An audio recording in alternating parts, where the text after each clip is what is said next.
Hello, everyone, and welcome back. So we will continue this event with two discussions. We will first hear from Amit Goyal, and then we'll hear from Uhlmann. And we see the questions in the Q&A. Keep them coming. So we'll return to your questions in about 20 minutes. And for now, Amit, the floor, or rather the screen, is all yours. Thank you very much. Thank you to the organizers for asking me to discuss this very interesting paper. I only have 10 minutes, so let me jump right into it. Okay, so the paper, I mean, Anna and Albert have done a great job, so I don't really need to say a lot about it. The point, only one that I want to make is, so they have research teams analyzing the same hypothesis on the same data. Research teams have a chance to modify their results based on the feedback, right? So this is all, Albert explained it well. I think this is a really good experiment because this meta study, I'm going to call it like a meta study, is very good because it allows the researchers, Albert, Anna, and their co-authors to hold constant many things which are otherwise hard to do in meta studies, right? Everybody gets access to the same data, same sample period, same hypothesis, even the issues. Like Albert was really good in talking about it. Like typically when you think of issues like p-hacking, etc., there's not all of that is kind of taken care of. So what they're after is a really good thing because they're able to keep some things constant. In terms of the results, what do they find? The headline result, I guess, is that there is a large variation in the results, in the hypotheses that are being tested, both in terms of the size of the coefficients, whatever those coefficients are, as well as the t-statistics of those effects. And the authors of the paper call this thing as non-standard errors. So to me, one of the interesting things was also that the quality of the research team does not really explain this variability. I thought that was interesting, a little counterintuitive to me, but they do find that peer feedback reduces the non-standard errors, right? So that's what the paper is. Now, I am going to be, I should have warned people earlier, I'm going to be very harsh in thinking about the paper. And so I'm not going to nitpick about the results, like why did you run the regression in this way or whatever, that's all fine, right? That's not that's not the main point of the paper. I want to basically understand, well, what is it that the authors are telling me? What have I learned from this paper? Before I do that, I want to understand what is it that I already know from regular statistics, right? So the authors have a cute name, non-standard error. So let me be not cute. Let me be in my regular non-cool self and say, what is it that we know about standard statistics, right? Typically in standard statistics, you have a hypothesis which is clearly defined, as is the test statistic, and people go out and test it. But we know that there are multiple hypothesis problems. There are many people trying to check different kinds of hypotheses. So there is a problem which exists in real life of multiple hypothesis testing. This is a well understood problem. In finance, Cam Harvey and co-authors have done pioneering work in order to make us understand in finance also about this problem. There is this problem, but there are also tools which exist in standard statistics to handle this problem. Now, of course, even if the multiple hypothesis testing problem is there, there's a problem of p-hacking. Anna talked about it. Albert talked about it also. There's no statistical solution to p-hacking. This is what we are as humans, right? So this everyone knows. So there's no solution. But Cam Harvey, in his presidential address in 2017, gives some ideas about how to maybe mitigate the p-hacking problem. My point really is on this slide, these are the things that we clearly understand. Most of the people, maybe not all of the people, but researchers understand. Researchers in other fields maybe understood it earlier, but even in finance, there is an understanding of these issues already today, right? So what else is there? What else is it that we don't understand? What else might be happening which might lead to variation in results? Well, I can think of at least two things. Okay, I have listed like 2 or 3 things. One thing is, what if the hypothesis itself were not clearly well defined? What if there were variation in hypothesis? And not only hypothesis, maybe there is a variation in test statistic. People are testing the same hypothesis, but have different test statistics. because they are not clearly well defined. If you ask people now, because this is what the authors say on page number 1, well, the research teams were asked themselves to define a test statistic, or to define, I read, independently propose a measure of market efficiency. Is it not, then is it surprising that people will propose different measures of market efficiency, will test different hypotheses and come up with different answers? Is that really a shock to anyone, that people are allowed to define different things, test different things, and find different things? If so, what's the point? What are the authors telling me then? Is there really anything? And you know, so am I really making like this is a big deal out of this? No. One of the questions, one of the central questions that the authors ask the authors to, the collaborating authors to test is, are markets efficient? Well, this is a very difficult question. There are multiple dimensions of market efficiency. Prices react to news, portfolio strategies do not have alpha, before, after transaction costs, fund managers make abnormal profits, no, blah, blah, blah, blah, blah. There are different ways of defining this hypothesis. If you ask people to define hypothesis, of course they're going to come up with different answers to that. You're going to call that a non-standard error? I don't think so. I mean, how are you allowed to call? Because the point here is they are testing different hypotheses, not the same hypothesis, different hypotheses, because you gave the latitude to those authors to define their own hypothesis. Right? So that's a difference. That's a multiple hypothesis testing, rather than saying, oh, people come up with different answers. But there is, well, sometimes in one of the cases, at least, I'm going to show a picture, the authors define their hypothesis clearly. Okay. For example, calculate the mean. You're given an observation, a set of observations, calculate the mean. Well, I guess, you know, calculating the mean does not require rocket science, a degree in statistics or finance or economics or anything. Anybody can do it. But t-statistics are not the same thing, right? Calculating the mean is okay, but t-statistics, different people can calculate t-statistics different ways. I calculate sometimes t-statistics using OLS errors, sometimes white, sometimes New West with 1 lakh, 3 lakhs, 5 lakhs, and so on.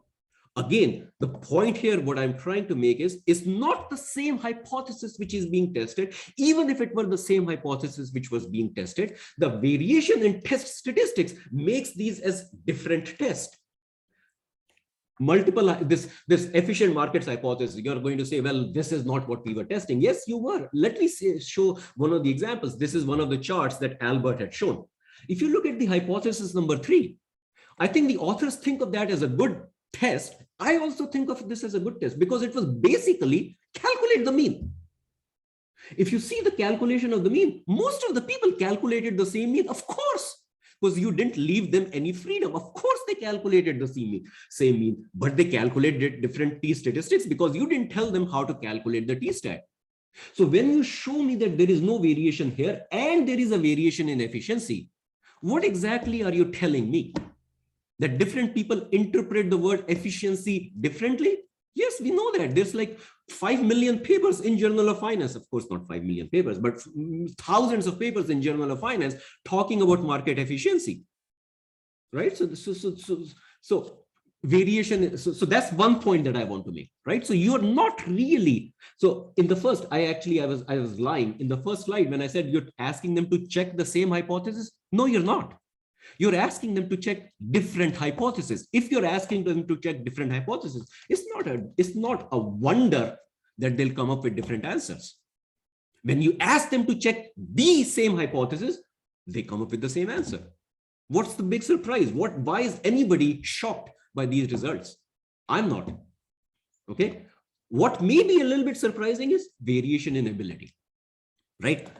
I read through the list of these 300 authors. These are like superstars, like really smart people. So I don't want to, that also, well, you know, I'm being a jerk, right? So obviously that also means there are some people that I don't know who I'm thinking, well, I don't know who they are, right? But the point is there is a variation in ability of people, right? Impact factors are different, right? Obviously we read some journals more than we read other journals. So I was therefore expecting, because of the variation in ability of the research teams, I was expecting to see that that you're going to see that covariate explain the results, the differences in the results that you find. And you don't. To me, that is actually very, very surprising, shocking, in fact, that the research ability does not explain, the research team ability does not explain the variation in results. But you said, no, even for 9 of those research, right, very high quality research teams, you find variation in results. Yeah, but I go back to my earlier point. If you ask Dick Taylor and Gene Pharma, are the markets efficient? These are those 9 high research quality teams. Are they going to come up with the same answer? Of course not, because they're testing different hypotheses. So again, the fact that you're showing me there is a difference in these hypothesis testing, I don't know what it is telling me. Mistakes could happen. Peer process makes the mistakes get corrected. That's the one of the last results that you showed, which is fine. I'm almost out of time, so let me just take 1 more minute and stop. Overall, I know I'm being a jerk, but maybe that's par for the course given who I am. I don't like the phrase non-standard error. I know you want to have a cute title in the paper. I do also. Okay. But what you're calculating are not standard errors. Okay. So I don't think you should be allowed to take those liberties with the language that you are taking with the language. And I'm not sure really what's the takeaway from the paper, that there is a variation in results across researchers. Sure. Of course. Right. So sorry, Tina Turner, I have this quote. Well, okay. Yeah, I know. What's the point? Maybe one way to think about this is, maybe one way to think about what you have is that there are multiple hypotheses being tested. If there are multiple hypotheses being tested, there is a variation. One should account for the multiplicity of the hypothesis being tested in thinking about the significance of the results. Researchers should do that. I completely agree. But there exist standard errors. I repeat, this is my being uncute on your cuteness. There exist standard errors which account for this multiplicity of this hypothesis testing. So maybe that's where you want to go. Ultimately, I'm sorry for being a jerk, but well, that's what I think one of the tasks was for me. So I'm going to stop right here. Oh, we did not assign that task, but thank you. This was an excellent discussion. So now we'll go to Eric. Eric, the screen is all yours. Thank you. You have 10 minutes.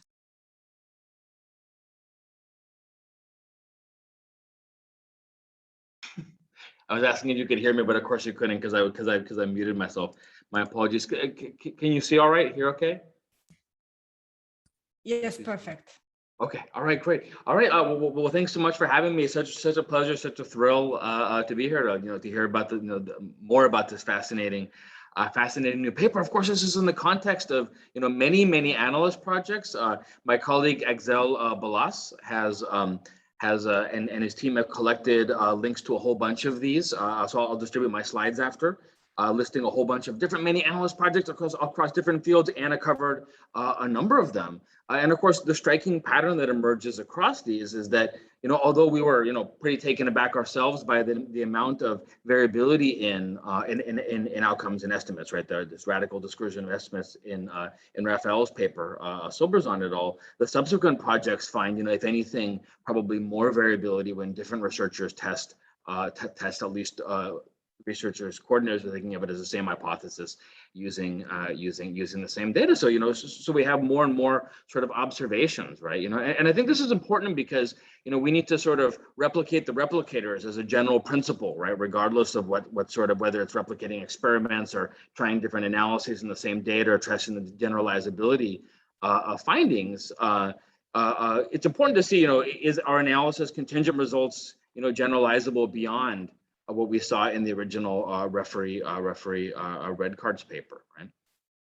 So and at the same time, although this this extension in finance is extremely welcome, and all the new things that the paper contains, more extensions are needed with more data sets in more fields before we draw really strong conclusions. But it does seem to be that there's more variability than forecasters would anticipate, or at least some people's intuitions would suggest, right? And then the question is, well, what do we do with all this, how do we kind of handle all this variability, right? So I suggest that you can parse, you can either parse the variance, try to explain why the variability is so different, right?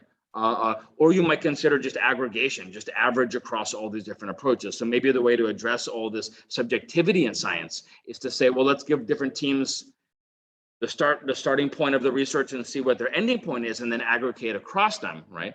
But then we miss, some of these nuances. It could be that there's very important moderators, how people think about the hypothesis, for example, that explain why people got different estimates. It might not all be, pure subjectivity. There might be meaning in there, and this goes back to McGuire's perspectivism.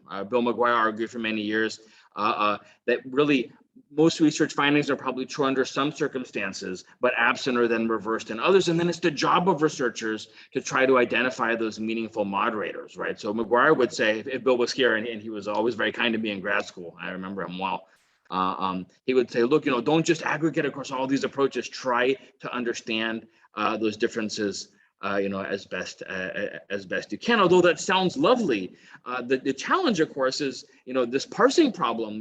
What explains the variability in results? And another pattern that's emerged, at least across some of these many analyst projects, is that it can be very challenging to be able to explain much variance in the estimates across different analysts. With the same data sets. Some of the things we've looked at so far that at least explain some variance. So in Schreinsberg et al., led by my friend and colleague Martin Schreinsberg, we find that operationalizations of variables matter, right? It doesn't explain a huge amount of the variance, but what you choose, how you choose to measure your outcome measures, and also your predictors, how you operationalize status, for example. This does explain some of the meaningful variance in Raphael's paper, Soberzon et al., or Raphael and many others' paper. We found that covariates were particularly important. One of the things I found really interesting about this paper is we finally have some evidence for what Professor Goyal also highlighted really should be there, but people don't seem to be finding consistently, which is expertise either, depending on the project, either doesn't have a relationship with this dispersion of estimates, or if it does, it's relatively weak, or at the very least, if you select high expertise folks, you still see this dispersion of estimates. But maybe it matters, which is one of my takeaway in terms of the expertise in the papers. And now with this larger sample size, right, this very ambitious project, we also have more power to look at what explains the dispersed estimates. So we've had a bit of success, but also kind of mixed success, looking at what are some in terms of parsing this sort of variance in outcomes. But maybe something more promising, and this goes back to Professor Goyal's point, and this was raised very effectively, I think, by Osberg and Bruderell in a recent paper. Maybe what we need to do is go back to the hypothesis. So maybe what's happening is people are thinking about the hypothesis in different ways, testing at least somewhat distinct research questions, or even if they're all addressing the same conceptual research question, right? They might still be testing different empirical research questions. Their empirical instantiation of the question might be different. The outcome measure might be different. The predictor might be different. They might be thinking about the question and therefore testing it in a slightly different way. So although we've had some success looking at these, more downstream things, like how you use it, what covariates you choose. Maybe if we go up, to the very beginning of the process where folks are sort of deciding how to think about the research question, maybe there we can start to explain a bit more of the variance. And we have an adversarial collaboration ongoing with Profs. Osberg and Bruderell, saying, can we maybe try to explain in the original Silverzon et al. Data set more of that variance by considering how people are thinking about the hypothesis. But this parsing problem is very challenging, but I think it's very important, and it'll tell us the way forward for research. Do we want to just try a whole bunch of different approaches and then aggregate across them, or do we want to try to understand the differences across them, or do we want to do a little bit of both? Another question I think is really important for many analyst projects moving forward is, what is the relationship between the researchers' beliefs going into the project and then their beliefs coming out of the project, and then what they find, right? My intuition originally was that people would tend to find what they expected to find. So if people had very strong priors, either intellectual allegiance or even an ideological allegiance, they would then tend to choose, on that garden of forking paths, right, as Anna referred to, they would tend to choose the path that led to the conclusion they believed to be true.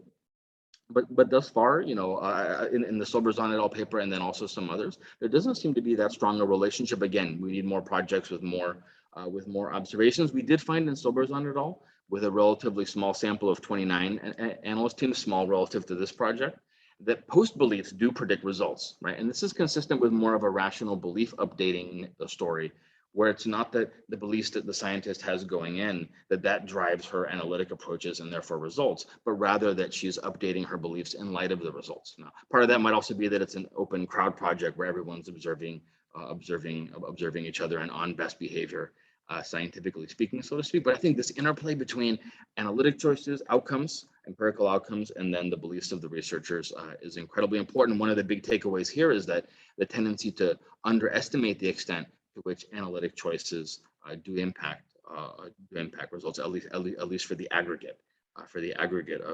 of those holding those beliefs. One of the questions I get a lot, which I think is a great question, it's a pragmatic question, is, well, does this mean that, moving forward now we need to do crowd analysis projects?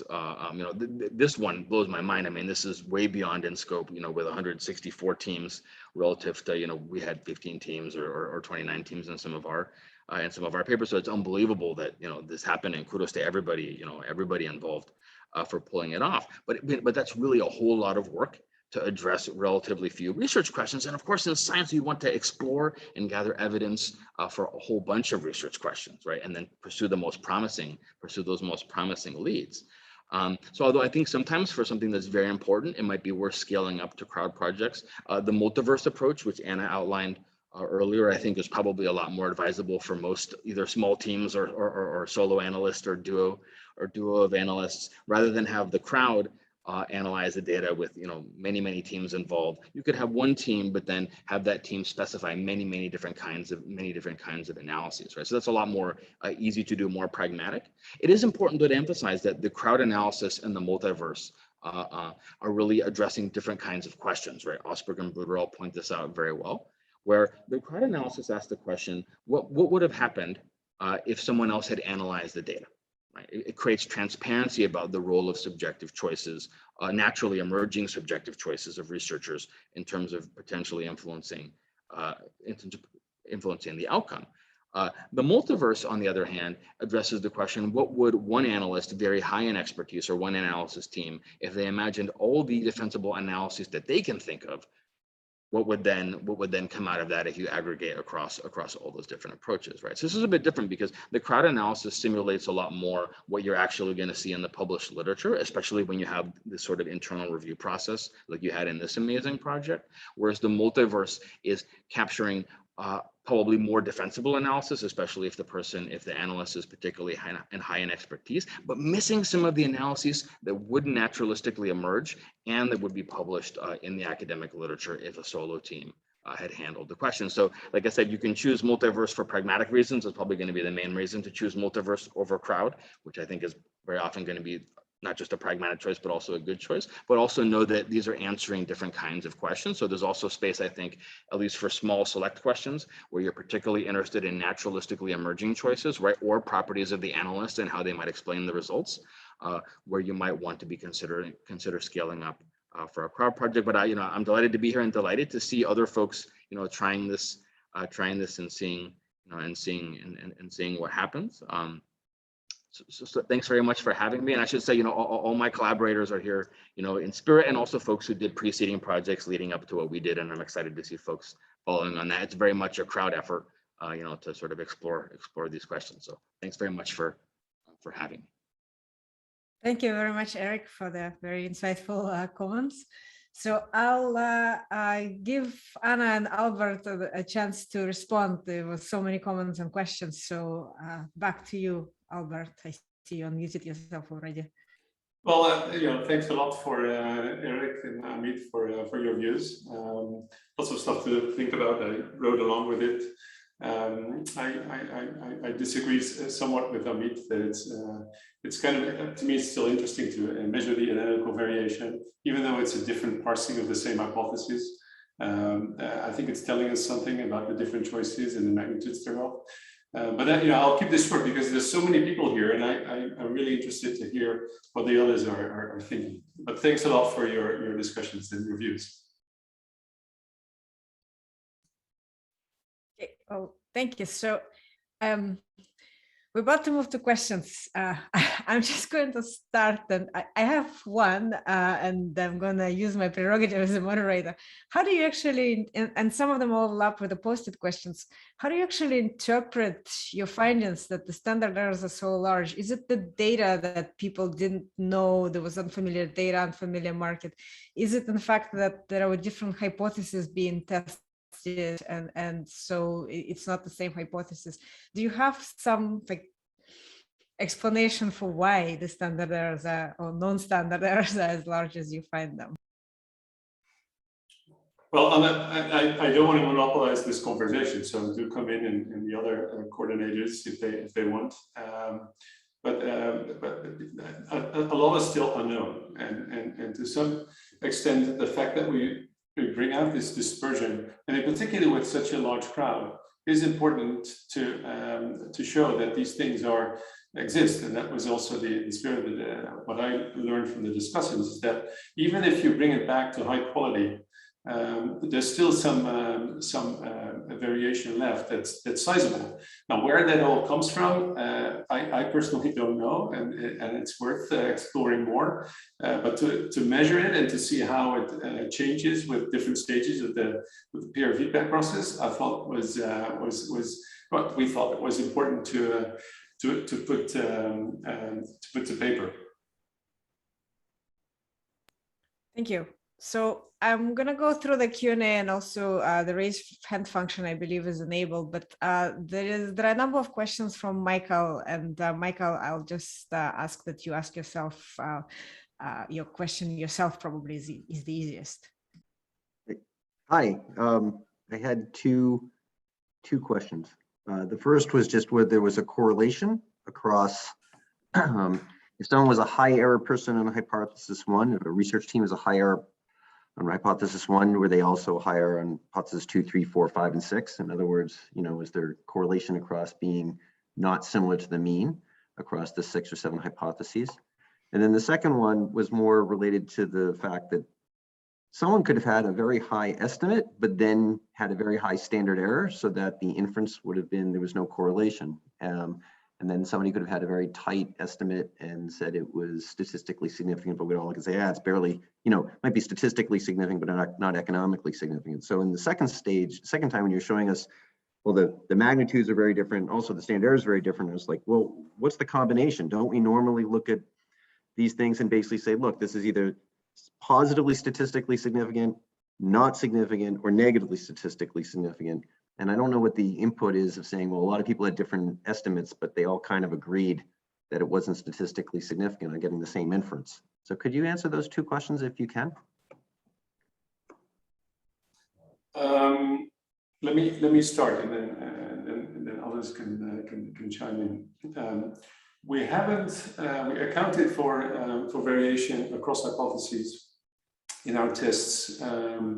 In the size of the non-standard error, but you're asking something more specifically. So when they come out, higher than others in the cross-sectional dispersion on hypothesis 1, do they come out higher than others on hypothesis 3, etc. And to be honest, we haven't looked at that. And I thought that the most interesting part was that. The fact that I would expect these in the second moment to have a lot of action. So people are extreme on hypothesis 1. I expect them to be extreme on hypothesis 3. If that's above or below mean, I don't know, but they're make more extreme choices. But it's so that's what we did. I can't answer that particular question. And to your other point, if I understand it correctly, the t-values go some direction. Yes, most people are in the statistically insignificant domain, but there's still a sizable set that are outside of the insignificance region. So the significance there is also substantial significance there.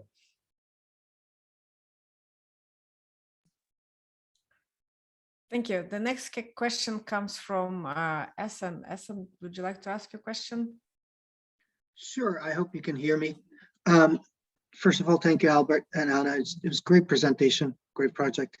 I have a very simple question. So I think, if I'm not mistaken, you have a variable that measures the experience of these teams with large data sets. And I also work a lot with large data sets, and I know it can be quite challenging. Could that be used as one of the explanatory variables for your non-standard errors? So the fact whether if people have experience with large data? Yes, exactly. I think yes. you have a variable like that. That's right. So we have that as one of the team quality measures, and for the to generate statistical power, we take the first principal component across all of these different attributes of the team that we believe correlate with quality. And we didn't do that ex post, by the way. We committed to doing that the way we did in the pre-analysis plan. For sake of statistical power. Had we known we had 164 teams, which was much more than we ever could have dreamed of, we would have designed it differently. But we were afraid that we would land in the 50, 25, 50 region. And then you can't expect too much if you want to explain a cross-section. So that's why we thought long and hard about maximizing statistical power. Now, we did also commit to bringing all of those 5 attributes individually on the right-hand side. But that was exploratory analysis. That is part of the paper, but it's in the online appendix. And from memory, I think that the big data attribute did not come in significantly. It's actually the fact if the team had an associate or a full professor on board that came in significantly. That seemed to be of the strongest covariate, in the sense that if there was an associate or full professor on the team, the non-standard errors were smaller. Thank you. That answers my question perfectly. Thanks. Angela Ronaldo. Hi, Katja. Hi, everybody. Thank you for this wonderful initiative. What I liked most was that we got the same hypothesis to be tested in the same condition. However, there are some data that were not available for the entire same sample. I think, for instance, the aggressor flag, right, was available from November 9. So this placed the researchers at a crossroad to create an algo that would accurately replicate the missing data for the entire sample, or not, and then exposing themselves to a selection sample bias. And then, so I noticed that between the 5 best teams, there were only one, so us, that had tried to replicate the aggressor flag for the entire sample.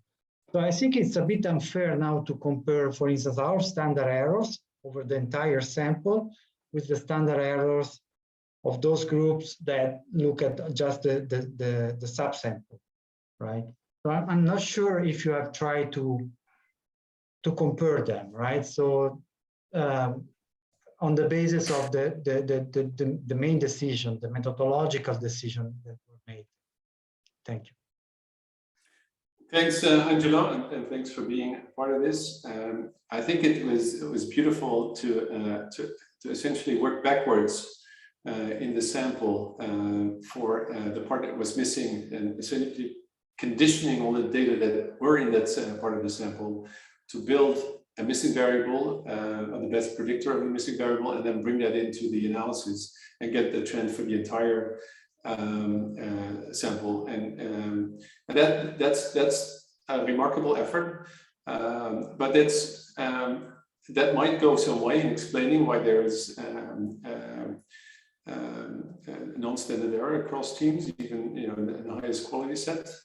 But it can't explain everything, because that's only relevant for some of the hypotheses, RT hypotheses, and not all. But it's worth to, and on many of these choices, it's worth to go through if there, if one can identify them, to see what the paths were and what choices people did. But that's a massive exercise, and that might be worth exploring in the future. But you're right. I mean, this was a magnificent idea. And from memory, I think that in the instructions we said that you were, but maybe they were not as clear as they could be, that you were expected to estimate the trend for the sample that you had data for. And you interpreted it broadly, like I have the sample, the entire sample, so I could backcast, if you will, the missing variables, and that's a laudable exercise. But it showcases that this is one of the choices that one can make. I'll give the microphone to Stefan, and just so everybody knows, again, we have the raise hand functions. If you raise your hand, we will unmute you and allow you to ask your question in voice. Yes, so thank you. I think you partially answered my question, which would be if you, especially for these outlier results, if you actually had a look at the code, right? I mean, how many of these weird results were basically just coding errors, right? But I guess you have not looked at the actual code, have you? Well, this is an excellent point that you're bringing up, and this was in focus when we were designing the pre-analysis plan in 2020, and that's where we asked the help of CASCAD, so the certification agency of code, of scientific code, that's in Paris, and they were kind enough to collaborate with the initiative, and they checked all of the code, at least if it was able to reproduce the results that are in the paper. And you'd think that everything was reproducible, and they do that to the best of their ability. They have different types of operating systems, they have different types of softwares, and they do this all the time.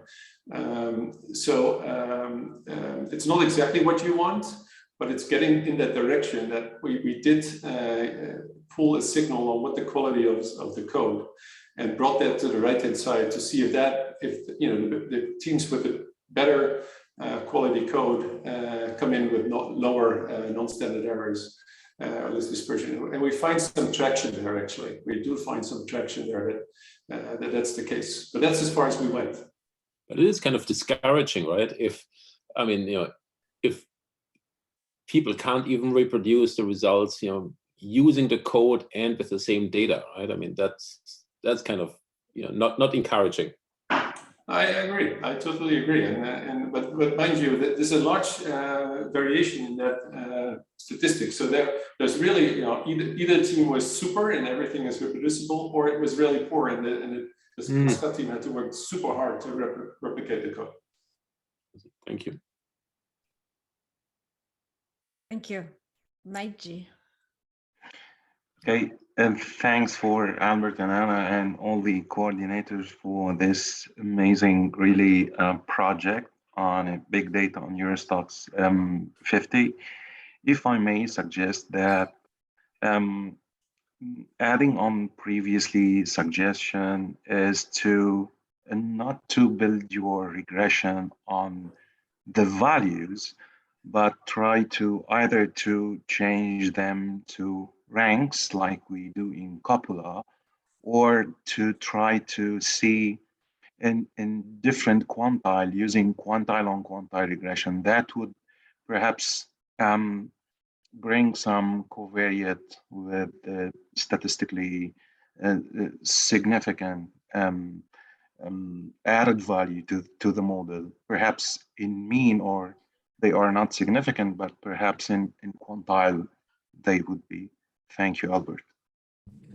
That's a great suggestion, and we could have done indeed.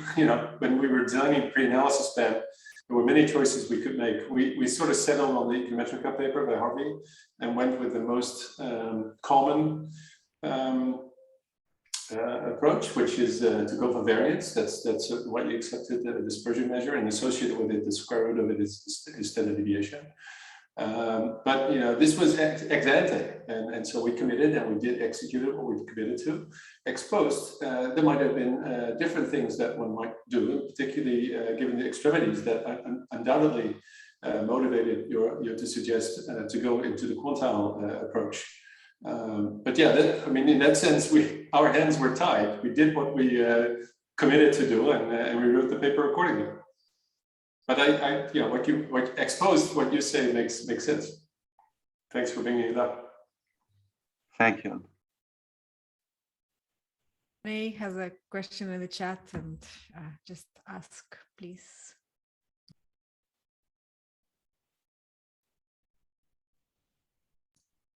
Okay, we can't hear you even though we can see the microphone. Hello.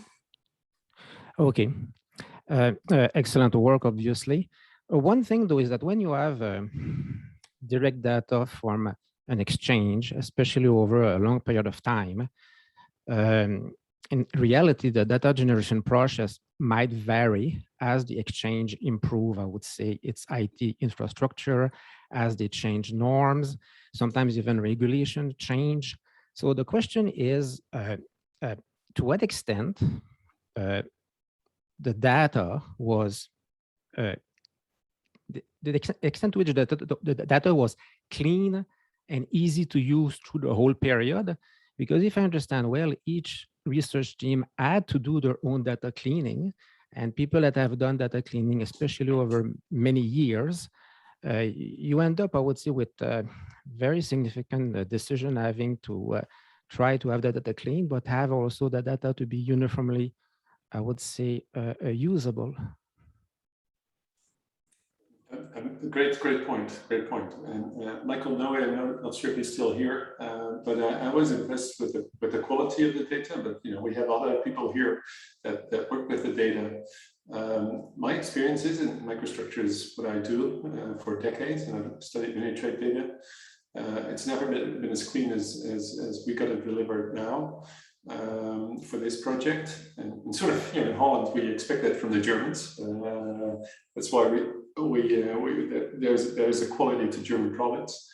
But what that tells me is that maybe if anything, this might provide a lower bound of what the non-standard errors could have been had we taken another exchange's trade data, right? Because the data was so clean to begin with.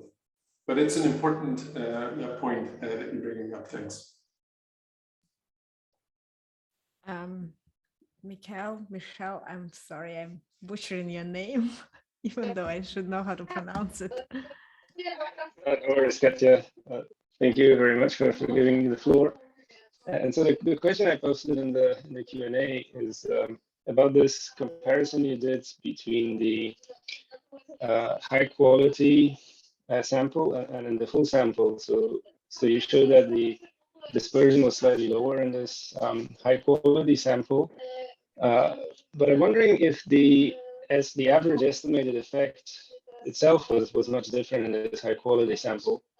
And so that relates to broader points, namely that, so maybe, implicitly in this approach, you think of the sort of grand average estimate as some sort of ground truth around which you compute the dispersion. But yeah, I wonder to what extent this is a sort of safe way to think about it, that the mean effect is the right one. No, that's a very good point, Vital. And here again, we were led by what is how we typically do things in statistics, first, second moments, or means and standard deviations. There is some robustness, or one could even do it, think of it as a multiverse, a small version of it, when we do the Windsorization and the data trimming. But that's basically motivated from what we do standard. Your concerns, and I have the same thing, like if you were only given these two numbers, means and standard deviations, you want to know more. And that's why and we as a team deliberately wrote the paper showing you all the data points. They're all there. The box plots and the whiskers show where most people are. And we even plotted every data point so that you can basically see the dispersion in front of you. To see where the most people are, and that's sort of what the way we wrote the paper. because all data matter, all the data points matter.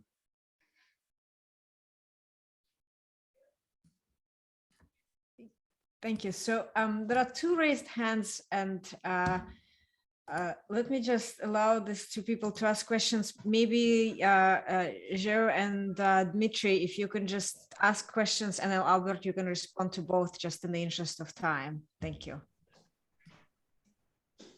Okay, me first. My question is that firstly, it's a very fantastic presentation and project. My question is that because generally people have some same knowledge or background can reach something different, because maybe they have some different views for the project or for the things. So my question is that if there are several people may have some different views for the things at a different stage at the research, how could you control such a problem, or how could we to just control the effects on maybe some bias caused by such different researchers? Okay, Dmitry, and then Albert, you respond to both. So it was fun to work on this project. I think people don't realize all the small choices you have to make, and even computing B-dust spreads. So I think given that macro parameters such as team quality don't work very well, I wonder whether you can look at micro choices that people make. Like outliers is a big one. The data are clean, but there are always outliers. Trading versus non-trading hours, log regressions versus regressions and changes, those kind of things to understand the micro drivers. You probably will see them in the reports that the team submitted. Yeah, so let me be real brief. Thanks a lot, everyone, for participating in this plenary session, staying on. For most of you, quite late or early. Yes, several people, different views, micro choices. These are all interesting and worthy of analysis. And I think of them more as a potential follow-up projects rather than try and also do that in this paper. The paper's got a lot to begin with. And let me close by saying that, the extent to which Gene Fama and Dick Thaler are thinking, estimating changes in efficiency differently, actually it informs me on where the profession is, on how they think about broad concepts that everybody cares about. If they're all tightly knit, if they're tight together, then I'm more convinced that the result is really there. If there's a wide dispersion, then it tells me something that there is no consensus in the profession on the outcome of important variables, and the magnitude of those things, to know them is actually important. I think, and I believe my fellow coordinators do too. Thanks a lot for being here today, and with this I'll pass it back to Katja. Well, thank you very much. Thank you everyone for joining. Thank you, Anna and Albert, for presenting. Amit, Eric, thank you so much for excellent discussions. I understand it's very late, especially for Eric, 2 o'clock in the morning, right, in Singapore. So thank you. Thank you all. Thank you for your questions.